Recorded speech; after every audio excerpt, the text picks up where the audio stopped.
welcome to Doing Chinese History in a New Era. This is the first in a series of 3 webinars organized by Denise Ho at Yale University and myself, Emily Baum, at UC Irvine.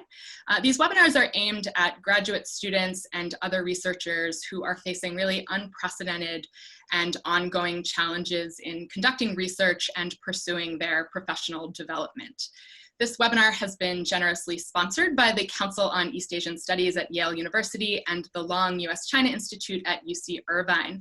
We're also very grateful to our very long list of co-sponsors, Harvard University's Fairbank Center, East Asian Studies at Johns Hopkins University, the Department of History at Simon Fraser University, the Center for East Asian Studies at the University of Chicago, the Department of History at the University of Washington, and the Center for Asian Research at York University. So in this session, we'll be focusing on digital sources for Chinese history, and in it, our 5 panelists will be introducing some newer open access databases that could potentially be of use to researchers in Chinese studies. We realize that this webinar is not going to be comprehensive. There are a huge number of online databases out there in the world. We also recognize that everyone who is participating in this webinar has different interests in Chinese history and has differing degrees of familiarity with online resources and digital methods. Nevertheless, we hope that this will serve as a useful starting point for introducing some new open access digital tools for generating conversation and hopefully for building community. As one final note before we get started, following the webinar, we will send out a follow-up email to everyone who registered with links to the databases that all of the panelists have discussed tonight, along with links to a few other resources that might be of interest to you. So be sure to keep an eye out for that. All right, so let's get started. We have 5 panelists with us tonight, each of whom will speak for about 10 to 12 minutes. At the end of the session, we'll open up for a Q&A. Again, if you're just joining us, if you have a question, please feel free to ask it at any point during the webinar, and you can ask it by using the Q&A function at the bottom of your screen. We'll be collecting the questions, and then we'll ask them on your behalf at the end of the webinar during a moderated Q&A session.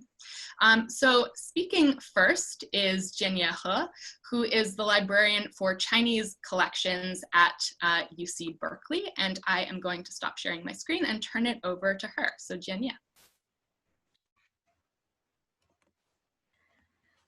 First of all, I would like to thank Denise and Emily for giving me such a great opportunity. So I'm very delighted to introduce 2 open access digital resources today. I'm sorry because I do have a PowerPoint, but because some technical difficulty and also the switching time, so I would just read my slides. You will look very weird maybe sometime. So the first one I would like to introduce is Asian Digital Library.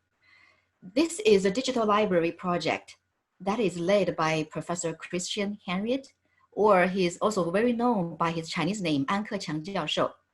So the basic idea for this one was to establish a collaborative platform where scholars, students, and the public at large can find resources often located behind the walls. We all know the frustration of visiting some Chinese websites, and even the recent experience with HardyTrust is not very satisfying. So the basic feature about this database is it uses web actor program to archive resources that are available in the public domain or contributed by scholars. Majority are contributed by Professor Henry himself. And it was first released in the year 2011. It shares the same platform of Virtual Shanghai project.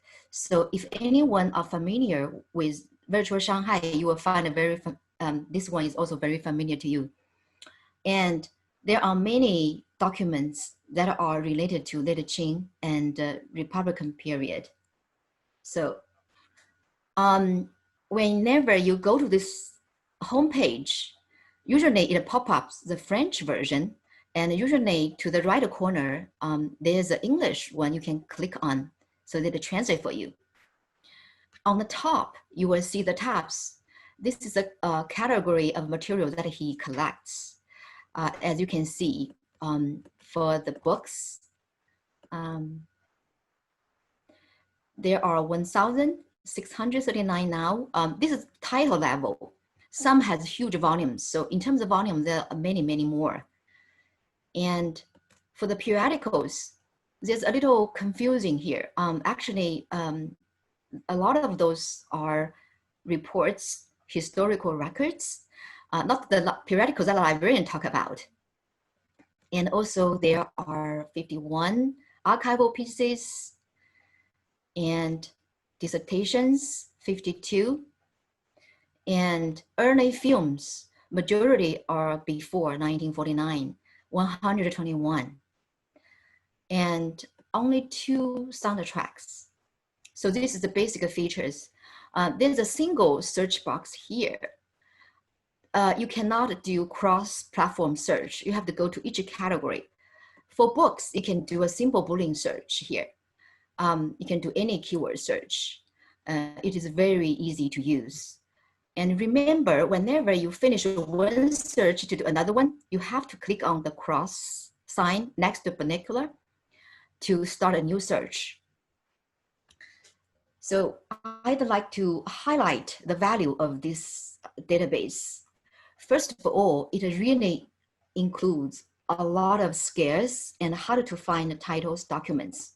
For example, 四库全书, 存目丛书, lots of volumes, and Shanghai 工部局会议记录 from 1854 to 1943. This is the next one is the records of the Shanghai Municipal Police from 1894 to 1949. Again, this is also not completed yet. And to my personal interest, I find 78 early guidebooks, many about Shanghai and Beijing. So for anyone who are familiar with GIS tool, this would be a great resource to work on. It also contains a lot of statistics and other data. For example, I find the early Shanghai annual books in the 1930s, and there is a title called 上海解放前后物价资料汇编 from 1921 through 1957. So these are the important data sets. And if you really dive deeper to some items, you can find more useful data. For example, I find from a 1939 map that has 重要城市 and 人口分布图. So for anyone study that period would be very important. And it also has a lot of unique visual materials. For example, there are 11 untitled albums. So if I just search. Yeah, so you can find them, such as photographers of Hong Kong. I think Denise might be very interested to see. You can check it out later. And also other works of photographs and pictorial works, such as 点石斋画报. It has a complete run there. And Professor Henry told me that he is mostly proud of the 121 early films. He said that this is the single largest such collection freely online now. Other than those I just mentioned, there are also very easy use reference works. You don't have to carry a library with you, but with this database. For example, there are a biographical dictionary of Republican China, 4 volumes, and 清末之官表 and 中国地名演变手册. Those are very important reference tools. So for the future development, I heard that they will add a special collection on atlas on China, and they will complete the run of Shanghai Municipal Police Archives and US State Department Archives for China from 1937 to 1945.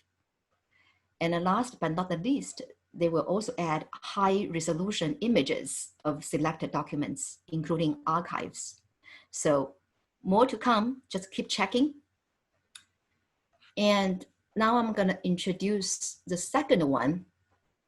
It's called the Later Qing and the Republican Era Chinese Newspapers. This is an open access collection that is made possible through the support of the Center for Research Libraries and its member institutions. It includes 69 digitized newspapers, as you can see here, almost 66,000 issues. And the bulk is from 1929 to 1949, mostly focusing on these 3 years, 1946 through 1949. So this is a critical period.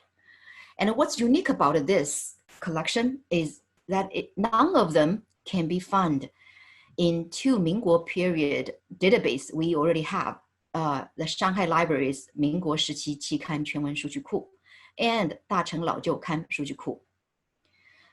Even though sometimes title looks similar or the same, but actually they're not. They are probably the 特刊, the special issues, so it's not the same. It also covers 30 cities in China, and Shanghai has the most title, 34. Some titles have considerable coverage, such as 时事新报.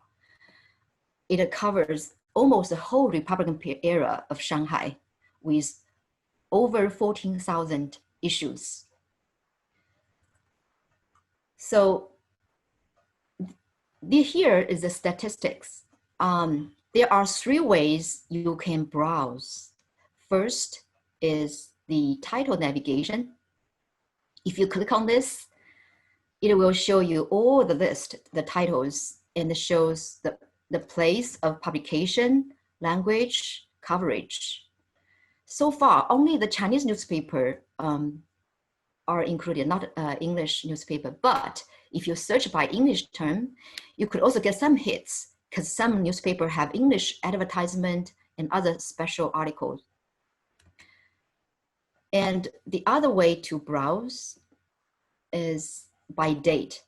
As you can see here, there's online calendar. You can select years, month, or the date. If you want to figure out on a specific day in the history what happened, you can do this way. So this is pretty much like this way on this day in history. This is a very interesting feature. And the third way to browse it is by this interactive map. If you click on these dots, it just pop up. What are the titles in this location? So in general, I really like this feature. And for example, if I just do a test search, sorry, I don't know why it work here. Let me see something. I have to click on the search. Where is it? Oh, it's already here. See, I got over 9,000 hits. And then you can see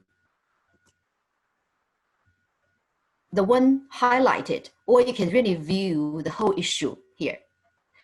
And because it's blocked by the side here, from here, you can also zoom in and zoom out. You can also clip the item you need. You can also save as a PDF, but to do that, you have to first register here.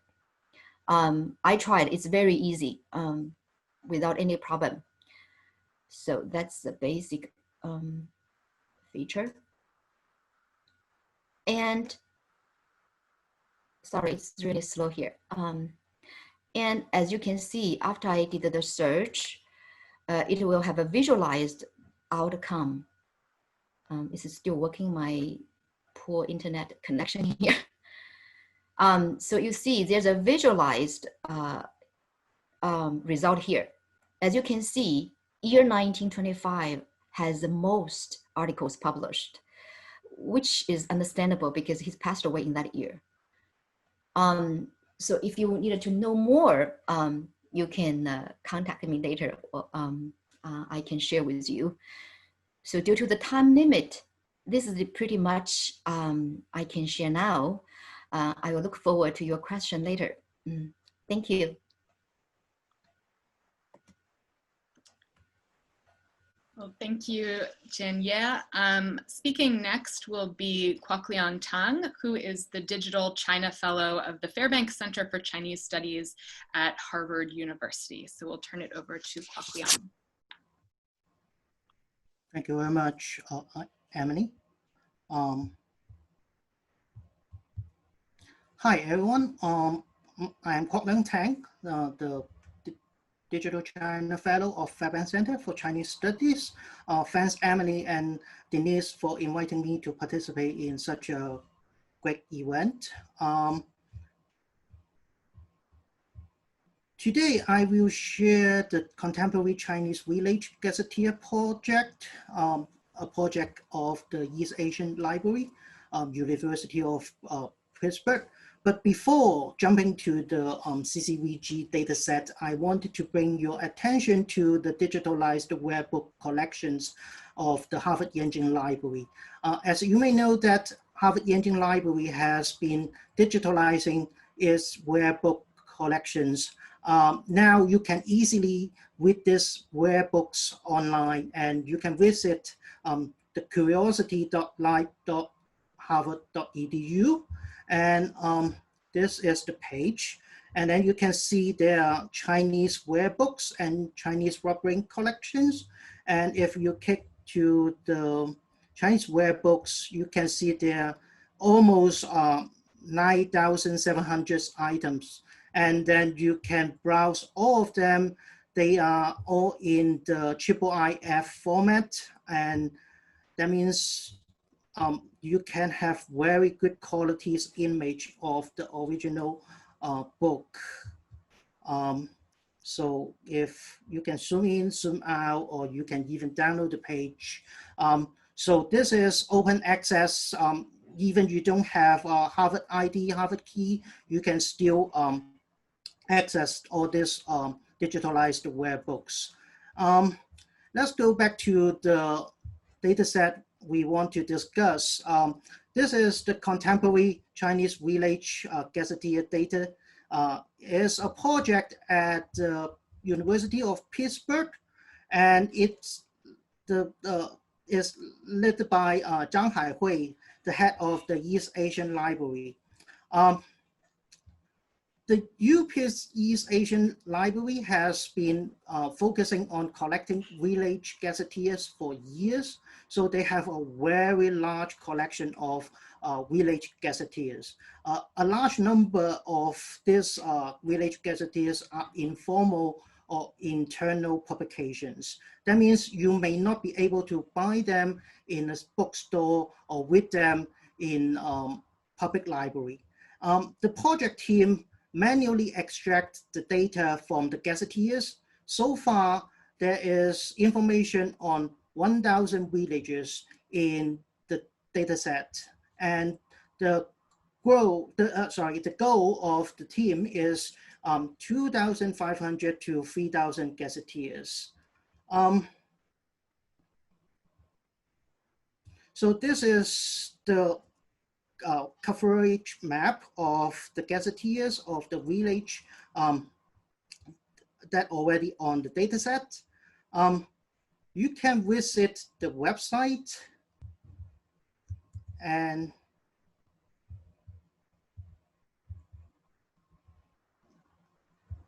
can visit the website.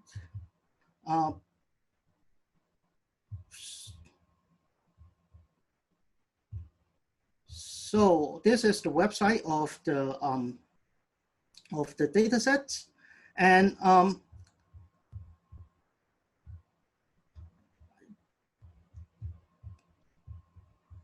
how you can use the data set. When we talk about database, we may expect a website or software to do searching, sorting, and filtering data. The CCVG data set is different from that.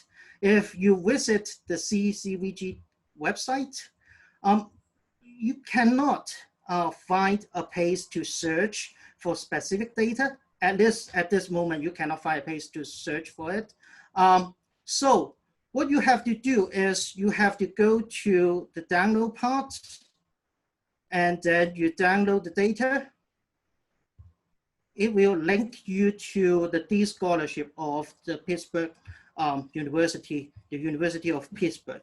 And I strongly recommend you to download the whole data set, which is here in a zip file, and is only less than 1 megabyte. And then the size is smaller than any photo taken by modern smartphone. So when you get the zip file, you download it, you unzip it, what you will get is 19 files. 18 of them are CSV files, and 1 of them is a PDF file. So when you unzip it, I recommend you to read the data dictionary, which is the PDF file in the folder. So it documents how the team extract the data and the detailed information of each field in the data set. And then when you read it, after you reading it, you can open the CSV file with Excel, Microsoft Excel, or Numbers if you are using Macintosh and without the Microsoft Office software. And then you can search, sorting, and filtering the data in the Excel or Numbers. And you can also do cleaning, visualizing data in OpenRefine, Tableau, RStudio, and other platforms. For example, here is one of the file within the data set is the year of first availability or purchase. And you can see it, the file is here. And it records the time that first of some kind of service or product appear in that village. So for example, you can see from this local gazetteer, the Taiping Dian Cunzi, the first time in the local gazetteer, it records the appearance of a television set is 1969. So you can find all this information within these files, but also what you can do is you can visualize them by using other software. Like what I'm doing here is I use the same file and sorting the information related to Guangxi province. So you can see there are many of, you can see here the year of different kind of service or technology appears in that village. For example, the tap water, it appears in this village, which is in the Nanning regions in 2009 is quite a late time in our expectation. So this is also visualization you can do with the data set. How you can use this data set? You can use it to search for specific data, but at the same time, you can use it as a supplementary data of your research. For example, if you are researching, you are doing a research on a village in the Guangdong province, and then you are not going to do any field trip or research on site in the Guangxi province, but you want to do comparisons between the similar village in Guangdong province and Guangxi province, then you can get data out of this data set. So this is the contemporary Chinese village data set. That they are still working on the development of this data set. So you can see the survey tab jump out many times and it appears and they request you for feedback. So please help the team to develop the data set, and please, the team needs your feedback. Please fill the survey. And at the end is my duty at the Fairbank Center is to serve the greater field of Chinese studies. So if you have any questions about digital tools or digital resources, please feel free to send me an email. And the Digital China team at the Fairbank Center also has a Twitter account, and you can follow the Twitter account. That's the end of my presentation. Thank you very much. Great. Thank you, Kwok Leong. So next up will be Ian Chapman, who is the China Studies Reference and Instruction Specialist at the University of Washington.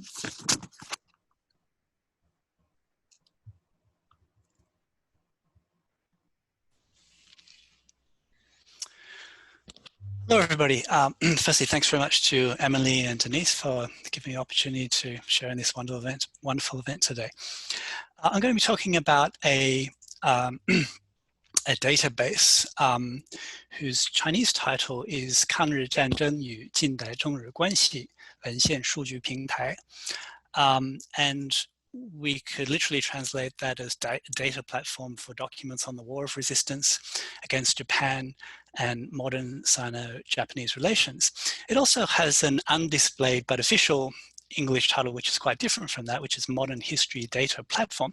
The difference between those intrigued me, but I've come to think that actually the broader title, the Modern History Data Platform, is actually more accurate, because while the compilers have paid attention to including materials that have maybe overlooked in other databases relating to Sino-Japanese relations, Japanese occupation, etc., including Japanese sources, essentially it's an impressively large and diverse collection of all kinds of publications in book, newspaper, magazine form from the first half of the 20th century, relating to all different fields. So it's relevant to any historian of modern China. Any literary historian of modern China includes a fantastic collection of literary works, but also historians and literary historians of pre-modern China as well. As long as it's written in the first half of the 20th century, there's a reasonable chance that it will be there. And that actually includes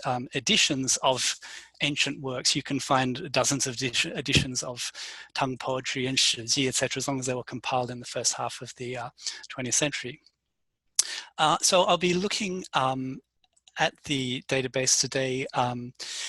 Firstly, a survey of what it includes, and then some tips on how to profitably use the database through some practical search examples, and then also through those search examples be probing the parameters and the borders of the collection.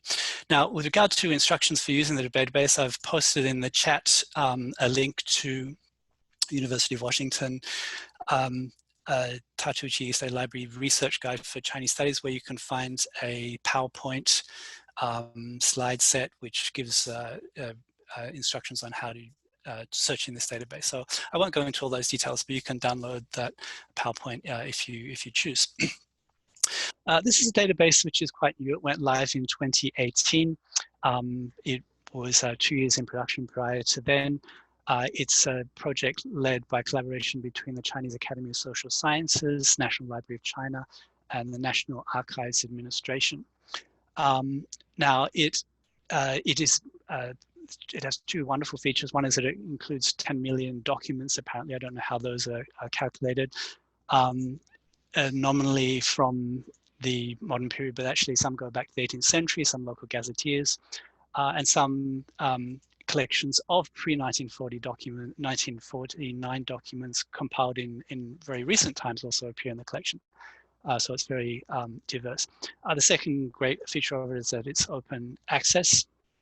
And especially for people who do not have access to the subscription databases, this may be one of your best sources for accessing 20th century, first half of the 20th century books, magazines, and newspapers. And even if you do have access to those databases, you'll probably find things here that you don't find elsewhere.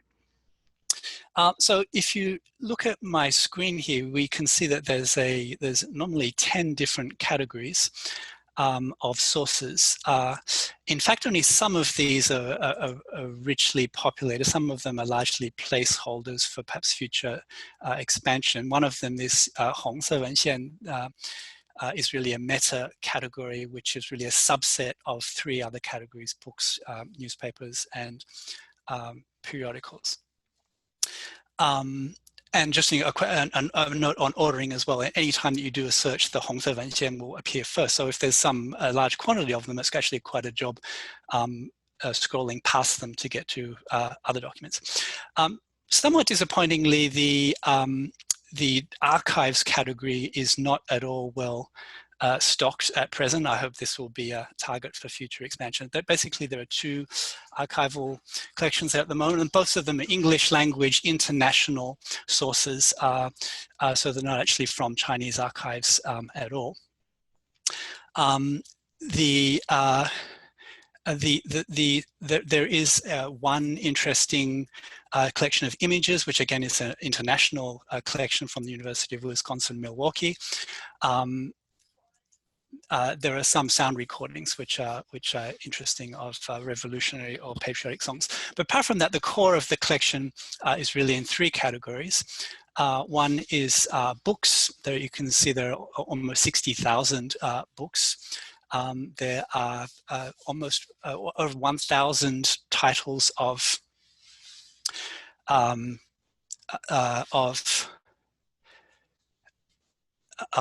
newspapers, and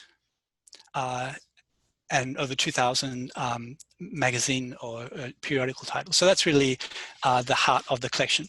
As you can see, there's a facet system, so that you can, within any given category and within search results, you can modify these. These are only a sample of the available, for example, subject words, 关键词. There's actually a vastly larger set of them than that, but only a certain number of them display here. But you can subcategorize, for example, via language. So for example, one interesting feature of the collection is that it has a very substantial collection of Japanese sources, which is perhaps rare for databases for modern Chinese history. Okay, usually when a librarian will recommend that you when you open up a website or a catalog, a librarian will recommend that you use the advanced search. In this case, the advanced search has limited functionality. There are some functions in here which actually don't seem to be working as they should be. So there's limited profitable searches that you can be doing here. I'll just give an example of one that would be useful to do, which would be, for example, to find publications in a particular language or for a particular area. So if you look under language there, you can open up and there's a menu of languages. And this shows that it's an international collection. We have, in addition to Chinese, there's a number of different European languages and Japanese. It also points out a limitation of the collection, which is that it doesn't include non-Sinitic languages used within the late Qing or Republican China boundaries themselves, including Manchu, Tibetan, Mongolian, Uyghur, etc. So it's essentially China plus international languages. Please. So another thing that you can do is to search by publication place, and this is another example of trying to fathom the actual bounds of the collection. Say, what if we, for example, search for books published in Taipei to test the geographic bounds of the collection, we'll see that there's almost 1,800 books that were published in Taipei. So it is a collection which extends beyond the borders of the late Qing and the ROC. The same thing if you search for Singapore, Hong Kong, Malaya, etc. You'll find Chinese language works published in those areas, and so that in that way it is a very rich collection. I want to now do some searching from the simple search. The simple search actually has greater power, unlike in most catalogs and databases, than the advanced search, for the reason that it includes this category, which is 关键词, which is subject keywords, subject words, subject titles. So you don't actually have those included in the advanced search, and that allows you to search. And also it has titles in there, which includes the contents, the chapter titles, or the or magazine article titles of individual works. So continuing with our attempt to plumb firstly a methodological question: how can you search?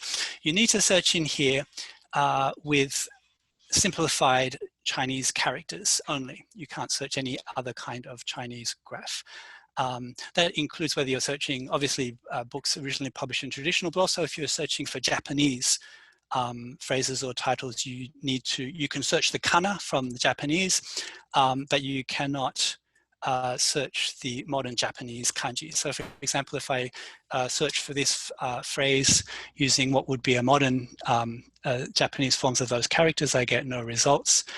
In order to retrieve results in searches like that, I need to switch the kanji to the simplified modern Chinese characters.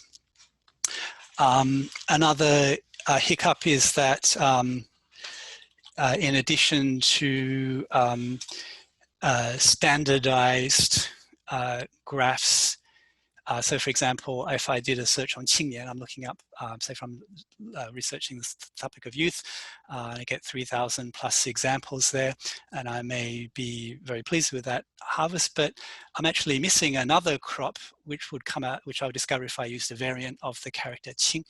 And I discover an extra 56 because when the compilers have come across, I'll just expand the screen so you can see the variant character used. You can see that there. So when the compilers have come across that character in a chapter or an article title, they've used the form actually they found in the title, which makes that, and you have to search those separately. There's no equivalence between them.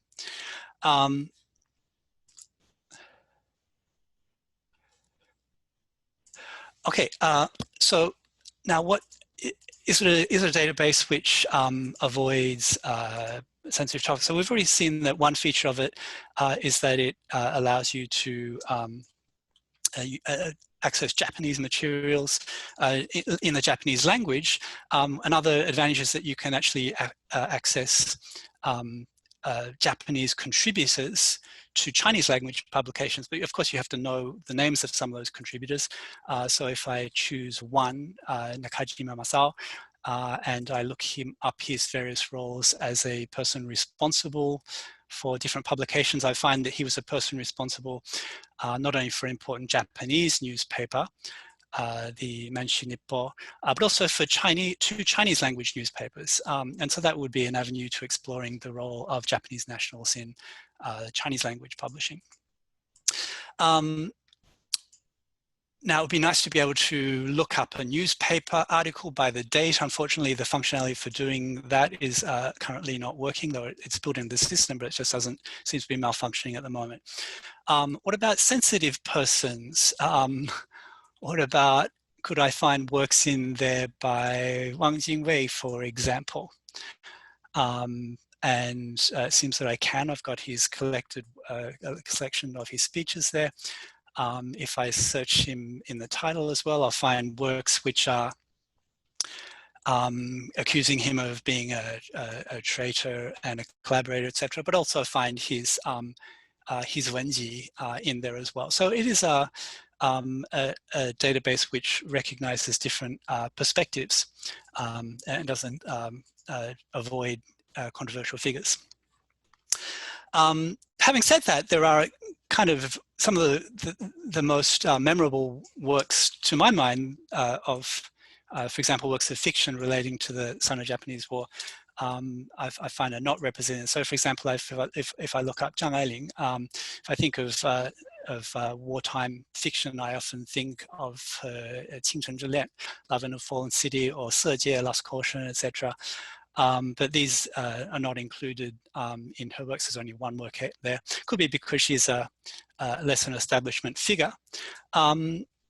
But that might not be the entire explanation either. What if we look up Qian Zhongshu, who is very much an establishment figure, but we don't find Hwei-Chih, his classic of internal exile within the occupation, is included either.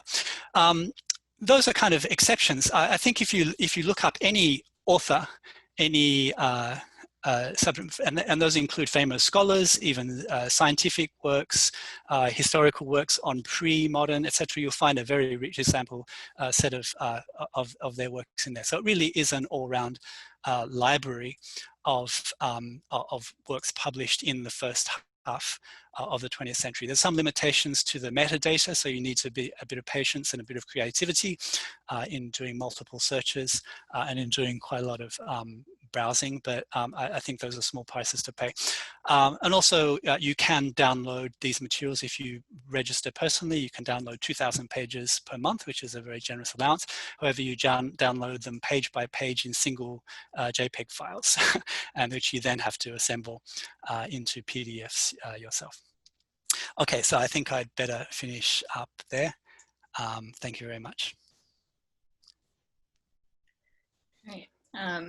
Thank you so much, Ian. I think you have to stop sharing your screen. Yes, I'm, okay, I'll work out, there we go.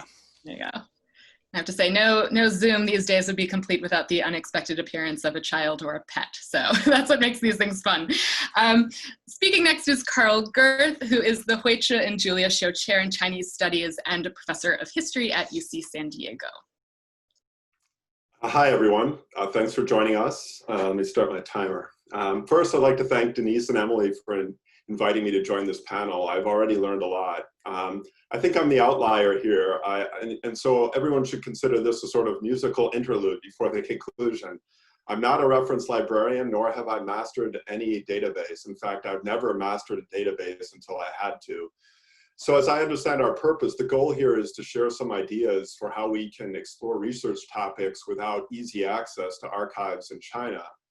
I would go one step further and say maybe this is an opportunity to explore topics we might have overlooked in our field's traditional focus on archival research.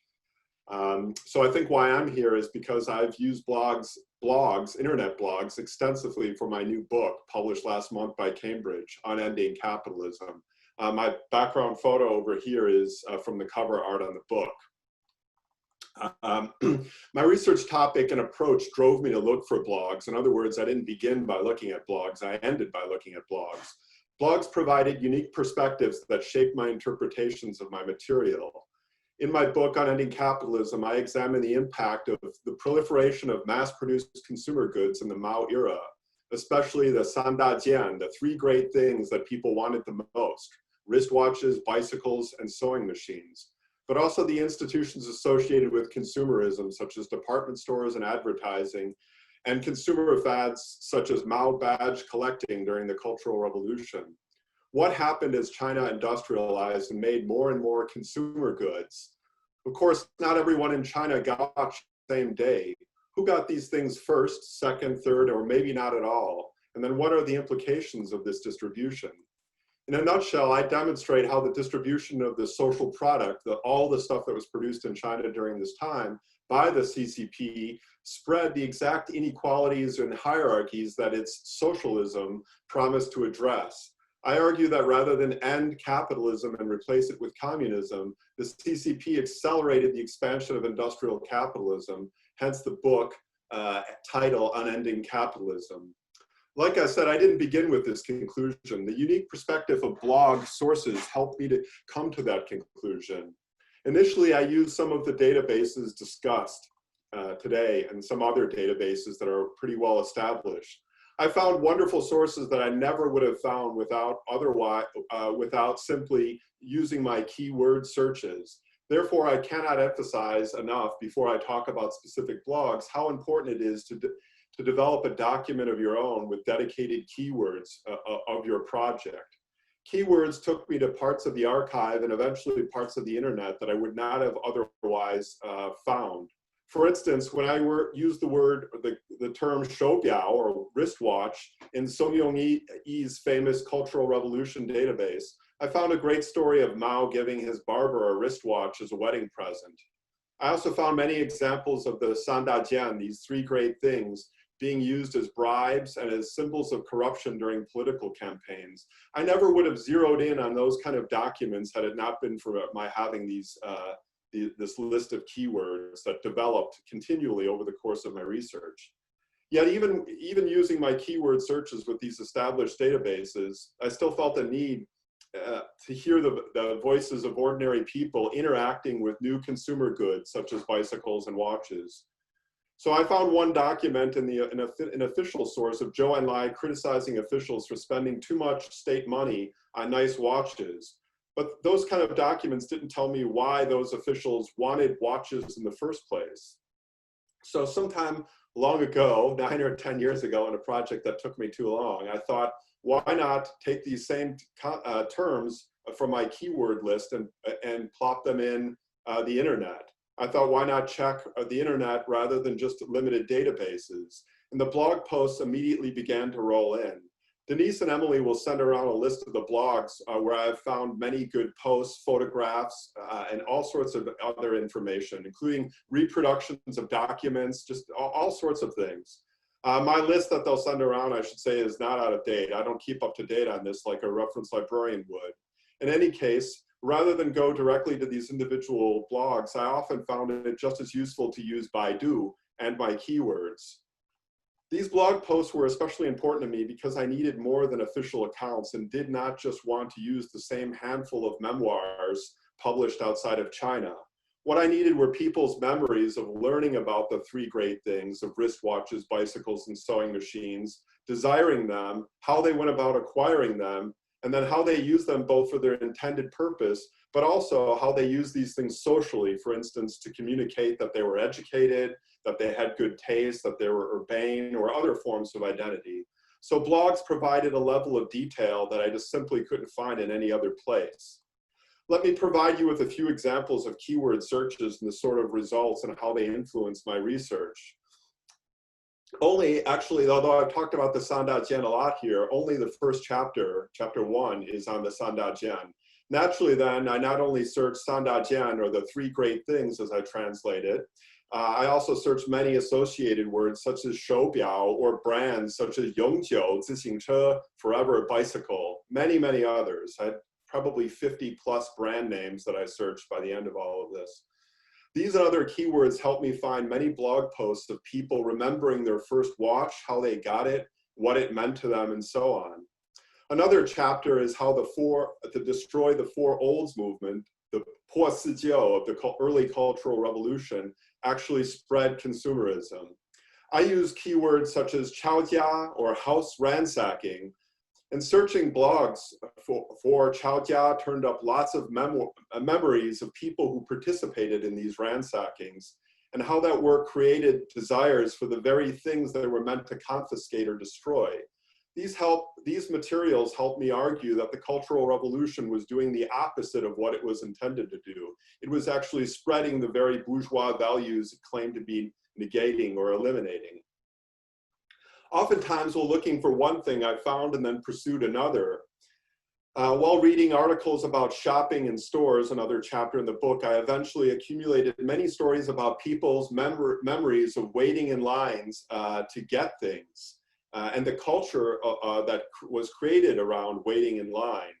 That then led me to conventional databases where I searched for editorials and other articles on product shortages and how the Chinese Communist Party framed these issues of shortages.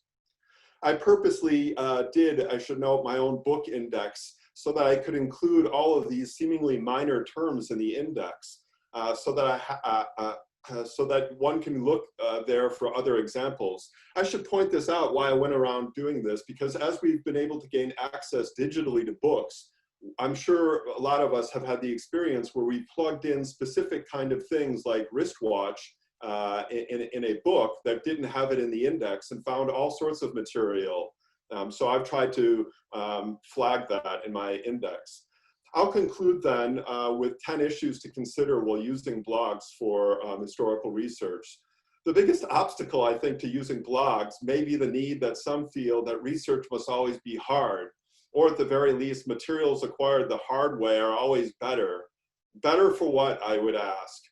Blogs are, or at least were, easy to access. Despite the number and fluidity of blogs, there are tools such as Baidu to access them efficiently.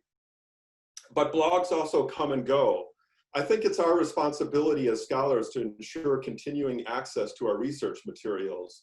I'm lucky that early on, one of our graduate students here at UCSD, Matt Wills, and our librarian, Hsio, helped me create a best practice for archiving blogs using the Internet Archive. So if you haven't discovered this, you should look this up, the Internet Archive's Wayback Machine, which can help historians retrieve old or discontinued websites. In other words, there should be no reason why we ever encounter a dead link in a footnote of anything published here on after. I have made a shortcut on my browser, and I try to remember to add any Chinese site that I use before the post disappears. I should note that in my experience of archiving websites, all the generic things and plenty of minor things in English are automatically saved on the Wayback Machine. But I found that very little Chinese stuff is saved, not even from Chinese official websites. So I find that even if you're using more conventional Chinese websites, you should be archiving those sites on the Internet Archive. In my footnotes, I wrote archived to refer to the date on which I archived the post on the Internet Wayback Machine. If the original link then no longer works, you can find the post I archived there. I think archiving your blogs is important because our standards are changing. I personally think that the days of citations that would say something along the lines of from the author's personal document collection, what we thought of as garbology, or frankly a dead link to something, quote, accessed on such and such a date, where that gave the person cover because they accessed it on a date in the past. I think these days are ending. And I think it's our job to ensure continuing and open access to the materials we use. My presentation was a brief version of the 3-hour seminar I gave on using blogs for research in the Mao era. I would suggest those particularly interested in using blogs to research the Mao era read my chapter and footnotes on the Mao badge fad, or the chapter on the Sandajian, the 3 great things. See how I use blogs, and then more importantly, improve on my very under-theorized methodology. It should be easy to improve on what I have done because there are so many open questions about the pros and cons of using blogs, starting with how can we assess the reliability of a blog? At what point does the source become too problematic to use, or even use lightly, as I did so many times? Or more basically, what topics lend themselves to the use of blogs, and what projects don't? I have my own answers to these questions, and you'll have yours. There are many simple questions to consider, such as the identity of an author. But I found that using blogs, you can usually detect someone's background and use that to contextualize who a person is. In my presentation, I've also tried to briefly note the advantages of using blogs as sources. Published memoirs often have fewer details compared with articles on blogs because blogs were written without worrying about word limits or deletions by overzealous editors, 2 things I also encountered. Also, blogs sometimes include stories or subjects or details that would have been otherwise considered too sensitive or maybe just too exhaustive by editors and publishers to include. In the endless historical quest for indications of someone's interior life then, blogs are sometimes more helpful, even when anonymous, because they are more personal than, say, published articles or memoirs. Finally, I think we should see the lack of access to China as an opportunity to expand our histories. To do so, we should use all available tools, including blogs we can access from the comfort of our own homes. Good luck and happy hunting. All right, thank you so much, Karl. And as Karl mentioned, Denise and I are going to be compiling a list of all the citations and blogs and databases that people have talked about tonight, and we will send that out to all of the registered participants, hopefully tomorrow. So last but not least is Amanda Shuman, who is a postdoc researcher and a database manager for the Institute of Chinese Studies at the University of Freiburg. Now, because it is the middle of the night in Freiburg, Amanda very graciously recorded a video that we are going to play on her behalf. So I will do that right now.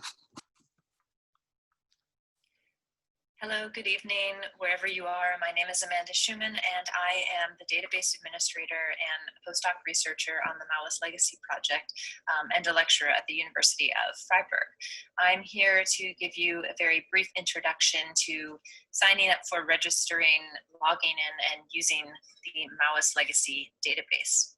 Thank you first to Denise and Emily for inviting me to give this very brief introduction. And I'll say it again at the end, but at the beginning, I'm also going to host a fuller introduction to the Maoist Legacy database on Wednesday, July 15th at 7 p.m. Central European Standard Time, which is 6 p.m. British time. Let me do the math here. 1 p.m. East Coast US time and 10 a.m. Pacific Standard Time. Okay. So very quickly, just because I only have 10 minutes here, I'm just going to share my screen with you and show you a few things. Okay, here we are. I'm using the Google Chrome here, which I highly recommend on maoistlegacy.de. Okay, so here we go. We're on maoistlegacy.de. This is the main entry page to the database. There's a little bit of information here on the About tab, or sorry, on the About button. And if you click on it and you have a quick look, you can see the context of the database. Very briefly speaking, it's important to realize that the Maoist Legacy database was able to accomplish what it did because it was part of a larger project, the Maoist Legacy Project, which was granted a European Research Council grant for 5 years of €1.5 million. So with that said, up front, let's go ahead and have a look. So here you can log into the database directly. And if you click login, you will come to a screen. You cannot access any of anything in this database without creating a user profile first. So you can either click the login button and come here and then click on the register button, or from the main maoistlegacy.de, you can also click on the no account create one here. Let's go ahead to log in. When you register your account, if you click on register, you will see up front that there are terms of use. These terms of use were created by us for legal reasons, obviously, and they include such things as an acknowledgement. So any source that you cite from the database, we request that you please, in good academic practice, cite your source in the following manner. There's also information here about fair use and the termination of rights. When you scroll down here, you will be able to create a username, a display name, an email, and a password, and then the password again for match, and then do a little reCAPTCHA, in order to register. There is no confirmation required once you are registered, as long as you provide a valid email address. Okay, so let's go ahead and see what it looks like once you log in. So I've created just a test account here.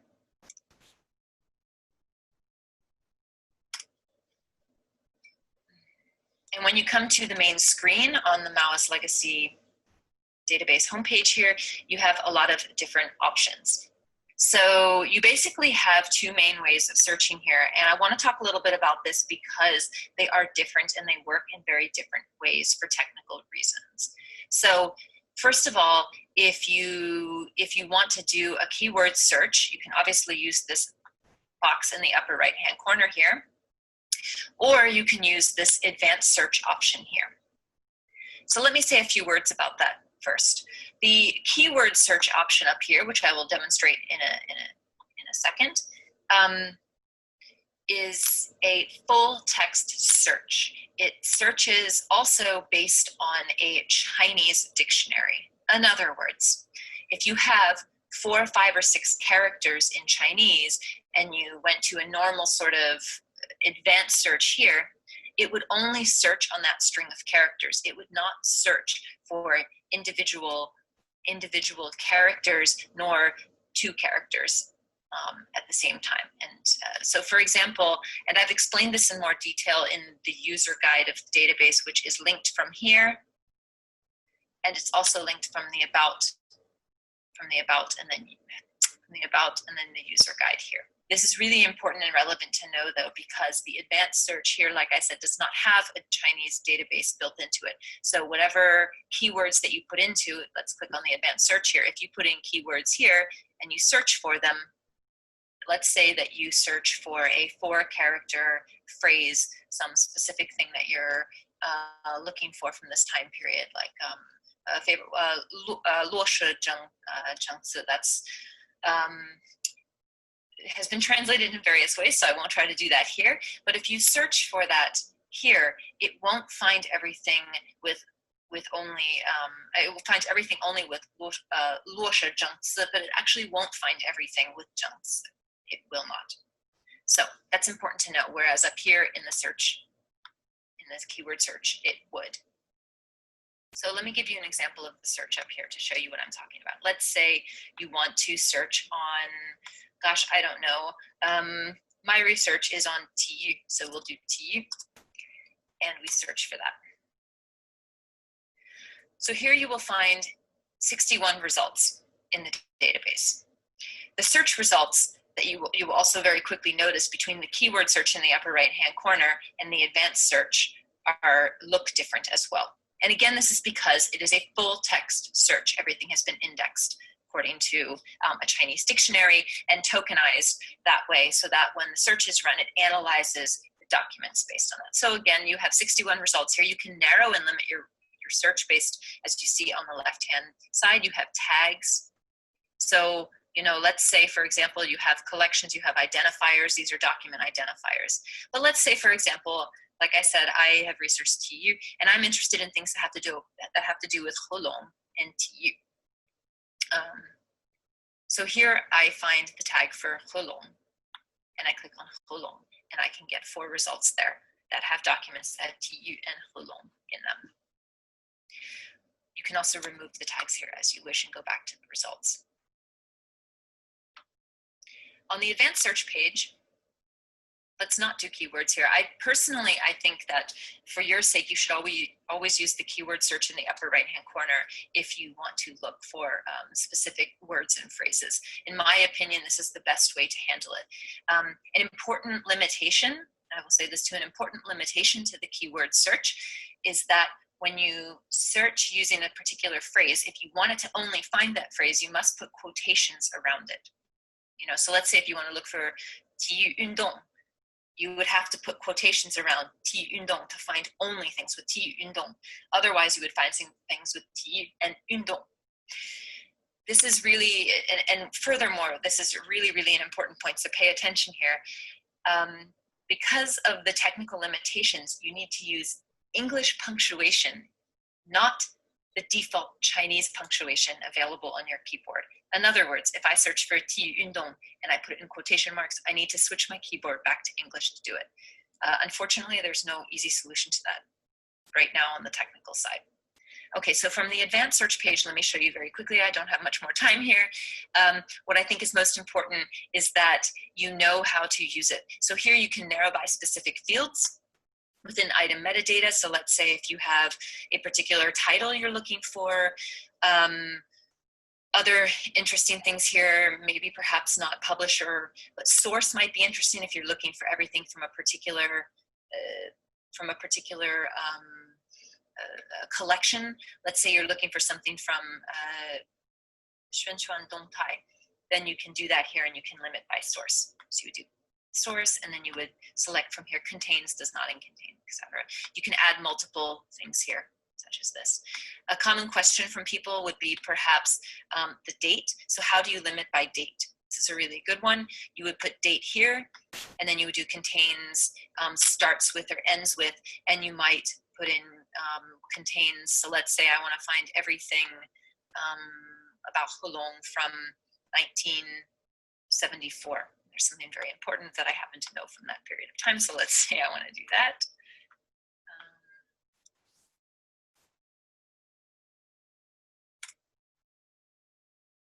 And there you go. So you find the document here. Okay. So let me talk you through the results very, very, very quickly here. When you have results such as this one with Hulong, you can then click on the item by the title. You can see all the other metadata associated with it here in browsing through the search results. You can click on it and come into the item metadata here.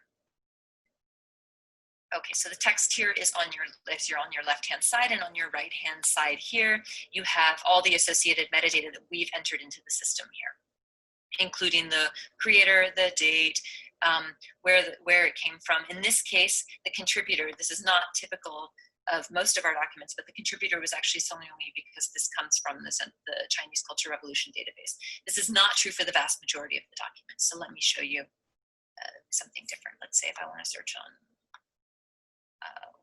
let's try Waguofeng instead.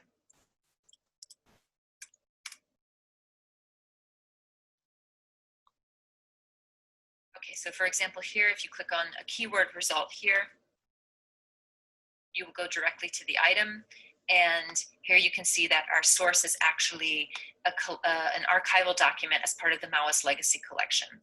And I should have said this at the beginning, and I will talk more about it in my introductory discussion next week on Zoom. But we have quite a lot of items in the Maoist Legacy Collection, MLC here, that are not in the database. And this, again, is for copyright or legal reasons. So I don't know exactly what the percentages are, but I would say maybe only 10%. 10 to 20% max of what we actually have in our collection has made it online into the database in some form or another. And for a variety of reasons, a lot of it will never be in the database. So you can, if you're interested in other items, you can always contact us at contact@maoistlegacy.de, and we can provide more information on what other kinds of items we have. Unfortunately, we do not have a finding aid available to the public at this moment. I wanted to show you one more thing, and I'm already over time. I wanted to show you one more thing that's very important, I think, when you're using this. And there's so many good categories and things that we've done here. So really, I urge you to sign up for the talk next Wednesday evening on July 15th on Zoom, because I will go into each of these sections in more detail. But the other thing you need to know here is under the advanced search, in addition to the searching methods I showed you, which you can find out more about in the user guide, again, where I show you if you want to search, for example, between two specific dates, then you can also use a specific method to do that. Under advanced search, there is an option here to browse by subject and browse by tags. Perhaps browse by subject may not be so relevant for you because the subjects have been, I'll show you quickly, these subject headings right here were, again, categories that we determined of how to group items once we had an idea of what kinds of items we had, and some ideas about how we wanted to put them together to make logical sense. I'll talk more about that in the introduction next week, but I thought you should see that. If you're interested in manhua, for example, we have a category of manhua, and this is one of the collections that I want to highlight because one of our graduate students did a thesis on this, and then he very kindly spent quite a lot of time doing all the metadata tagging and the scanning of all these items so that I was then able to put them very quickly into our database. And we have, as you can see, 860. And if you click on the result, then you can see them, and they're much larger and they're much nicer looking. Small thing I showed. Advanced search, the last thing is the browse by tags. That's what I wanted to show you here. And you can, I know that this is quite an overwhelming page to look at. So what I wanted to just show you here is that you can actually do a Control F here and see what kind of tags exist. So for example, you can find out what tagging schema we use for particular movements. So for example, we don't always have Wenhua Dageming Wenge is what we decided. And so these were curated a bit by us. So for example, if you look at Wenge, we have 246 items that have to do with the Cultural Revolution that were tagged specifically by one of us as the Cultural Revolution. So why is this important? You see every single item has tags. This is part of the metadata that is stored both within an actual item metadata. So if you look here, then you see the tags at the bottom here in the right-hand corner, or at the bottom right there. And you could find other items with similar tags by clicking on the tags here. The other reason it's important for you to know is in the advanced search. I didn't show you this, but if you scroll down in the advanced search, you can also search by tags and separate them by commas. So if you wanted everything with Wenge and Hwei-Chih, you can put them together and you can find items that way as well. So I've completely run out of time and I've gone over here.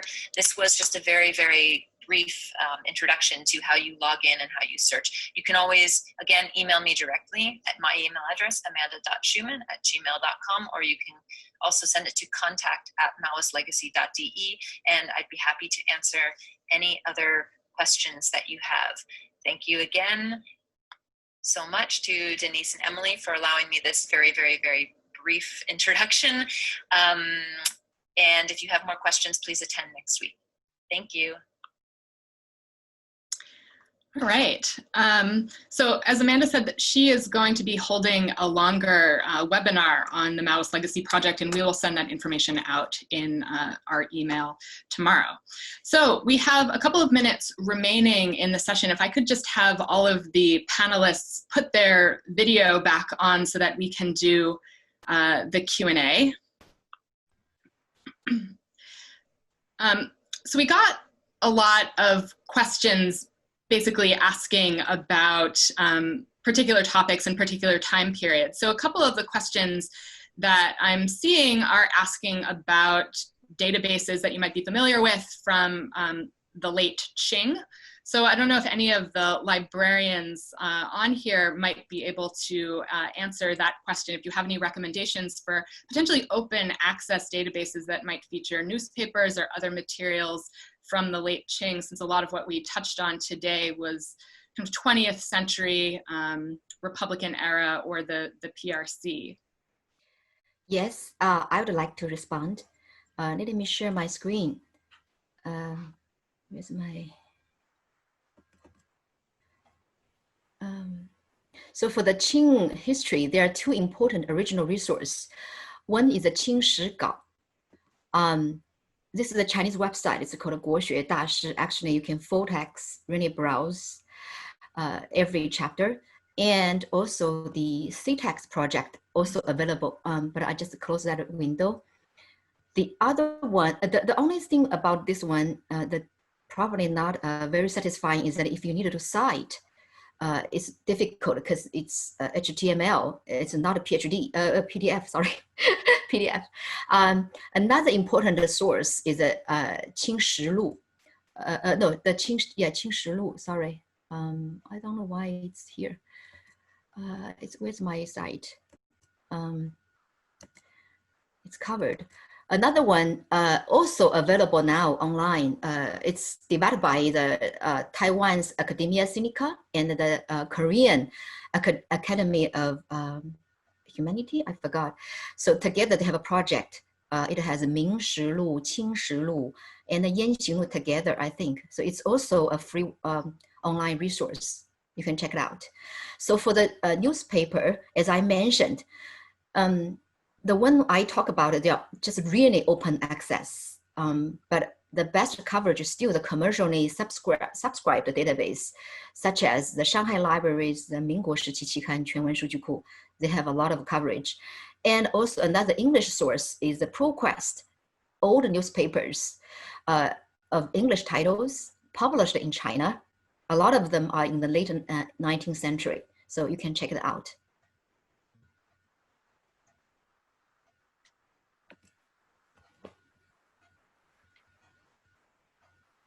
Does anyone have anything else to add about Qing history?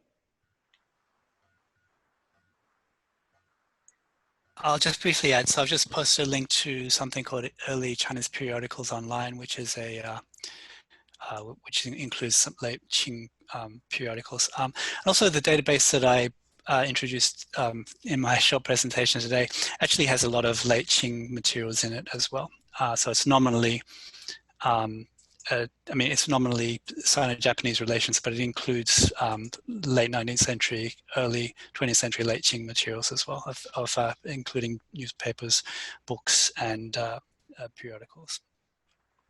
And Ian, while I have you on here, someone asked a question about whether the database you introduced also features materials from the communist base areas. Yes, so it you can enter a communist. Oops, I think you just muted yourself.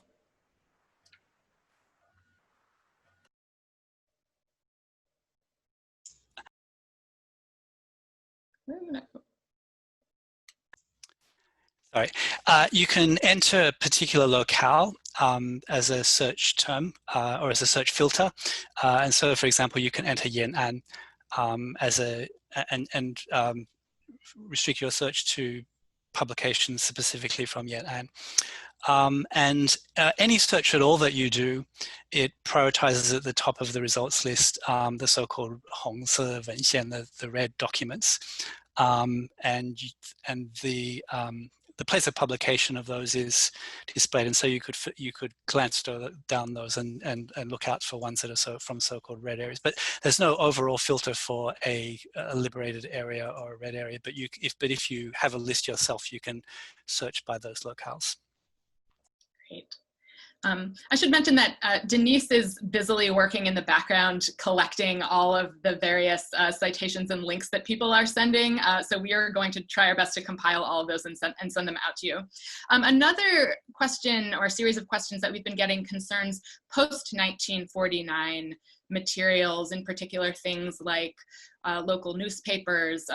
Can you recommend any other websites, open access resources, databases that covers the PRC?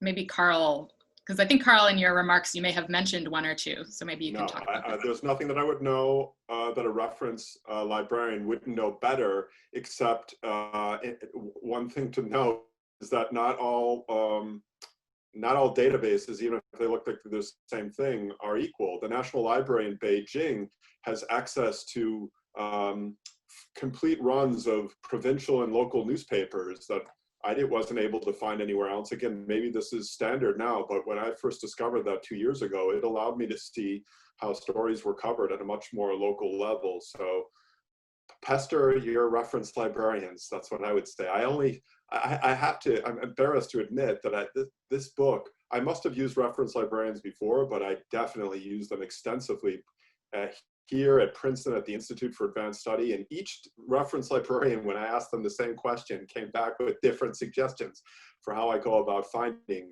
what I was looking for. So yeah, make friends with a reference librarian, or more than one, I would say. Yeah, so far, I myself didn't hear any freely available contemporary Chinese newspapers. They're mostly commercially available, like the People's Daily starts from 1946. And also, I know CNKI also has a newspaper collection, a database collection, but we didn't acquire that. So hopefully more will come out. And I want to mention in the audience, there are some of my colleagues, librarians, maybe they can answer in the chat box. Yeah, if anyone wants to just add things in the chat box, just make sure that in the to function that you send the chat to all panelists and attendees so that everyone can see it. Otherwise, it'll just go to the people who are featured on the video right now. I've also gotten a couple of questions about visual sources, pictorial collections, cartoons. Amanda, in her introduction to the Maoist Legacy database, talked about some manhua collections that she has available there, but I'm curious if anyone is aware of any databases that might feature more visual media.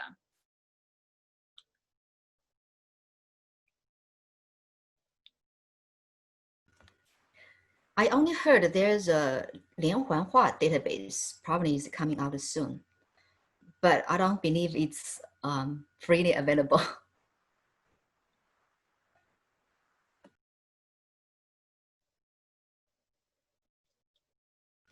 Oh, and also I want to mention that our library has a special collection. It's a portfolio film collection. It includes a lot of pictorial works, images. So after we digitize them all, they will be freely shared.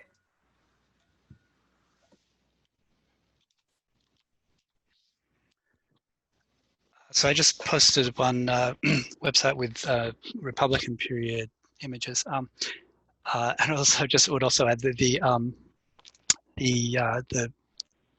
Sino-Japanese relations database has you can search manhua as a category, and it includes a lot of manhua collections. So one of the actual ones I was going to feature in my presentation, which I didn't get time to, was it has the manhua of Feng Zikai on the Sino-Japanese War, but there are also manhua by other cartoonists as well. And you can search for manhua as a keyword, and it will give you published collections of those. And also, of course, in newspapers, some would be found as well. So most of what we've been focusing on during this webinar are Chinese language sources, basically focused on mainland China. We've been getting some questions about databases that might feature overseas Chinese communities, if there are any databases on Uyghur, Mongolian, Tibet, Manchu sources, if you are aware of anything that we might be able to point our audience members to.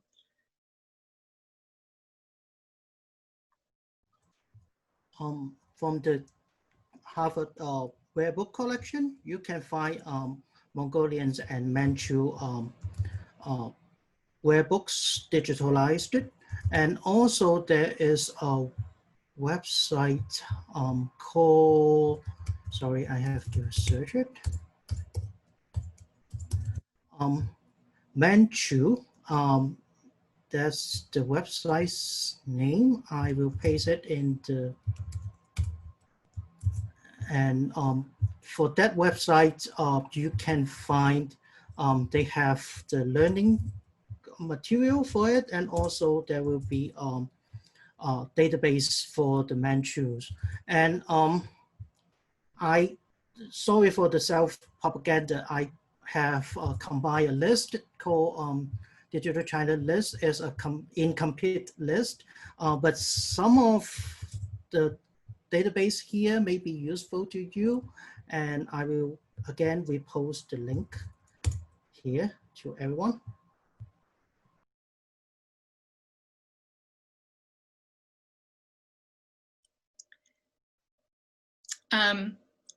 So I think because most of these questions are very specifically geared toward individual research projects, but I'll say that if anyone has further questions about their own particular research agenda, if you're affiliated with the university, really take advantage of your research librarians. I know when I was an undergrad, I had no idea what librarians did, but now that I'm a professor, I am in constant contact with my East Asian Studies reference librarian, because usually she knows of far more sources that are available.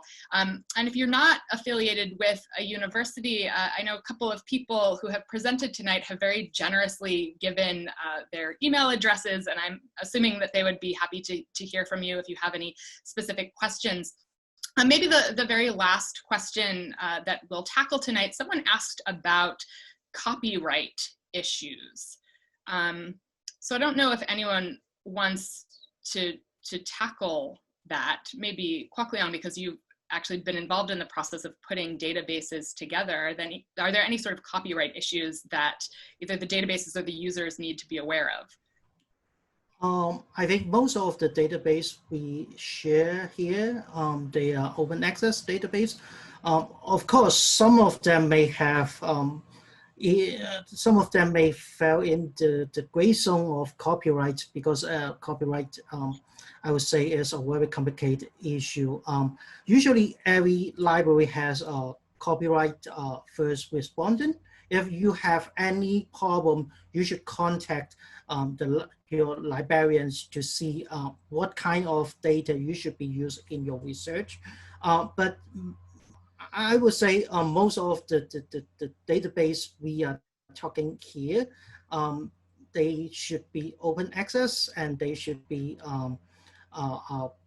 in the legal situation of in terms of copyright. But I cannot guarantee everything we have in the checkbox and also in the Q&A, they are legal. But at least if you have any questions, you should contact the librarian to see any of them can solve your problem. Great. Well, we're just about coming up on the end of our session. I'm happy to see that the chat box is being populated with lots of useful links. I mean, even in the process of putting this webinar together, I learned about so many databases that I hadn't previously been aware of.